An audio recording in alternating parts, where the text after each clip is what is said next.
Hello बच्चों, चलिए प्रश्न देखते हैं। मेंडल के एक संकर क्रॉस की सारणी बनाइए। तो आइए जानते हैं हमारे प्रश्न की मुख्य अवधारणा। हमारे प्रश्न की मुख्य अवधारणा है, हमें बताना है मेंडल के एक संकर क्रॉस के बारे में और उसकी सारणी हमें बतानी है। जो परिणाम आएंगे उनकी सारणी हम बनाएंगे। पहले तो एक संकर क्रॉस की बात कर लेते हैं। देखिए, वैज्ञानिक मेंडल, इनका पूरा नाम है ग्रेगर जॉन मेंडल। इन्होंने आनुवंशिकी संबंधी प्रयोग किए थे मटर के पौधे पर, जिसमें इन्होंने संकरण कराए थे। तो मेंडल ने क्या किया, एक जोड़ी विपरीत लक्षण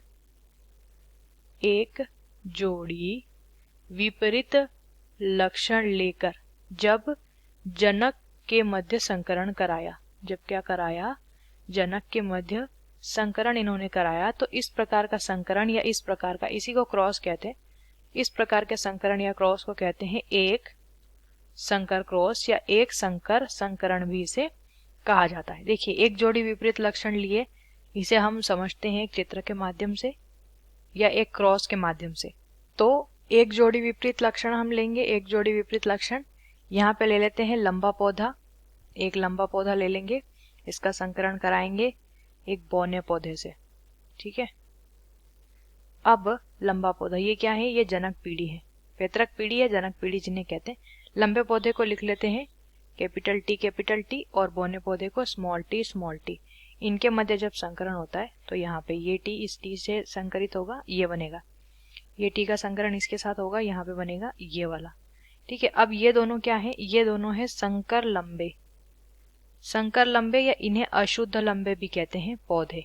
ठीक है, ये बन गई F1 पीढ़ी, प्रथम पीढ़ी। अब जब पुनः इस पीढ़ी का संकरण कराते हैं, यानी F1 पीढ़ी में फिर से संकरण कराते हैं, तो ये देखिए हमारे क्या है, संतति जो प्राप्त हुई है वो है इस तरीके से। इनके मध्य संकरण होगा, एक संतति क्या बनेगी, ये टी इस टी से संकरित होगा, टी इस टी का फिर से इस टी के साथ होगा, कैपिटल टी स्मॉल टी बनेगा।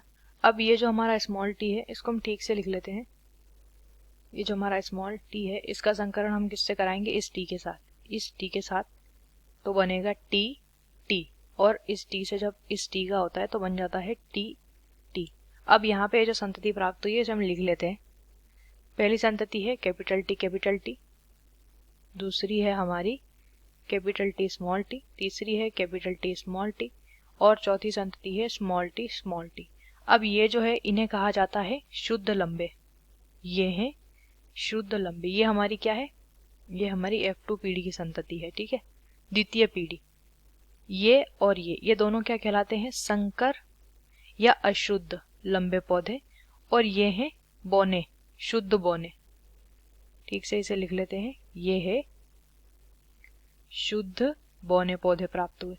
तो इस तरीके से जब हम इनका लक्षण प्ररूप जब बनाते हैं, लक्षण प्ररूप, तो लक्षण प्ररूप जो है, 3 लंबे पौधे हैं, चाहे वो संकर लंबे हैं या अशुद्ध हैं, लेकिन लंबे पौधे हैं 1, 2 और 3।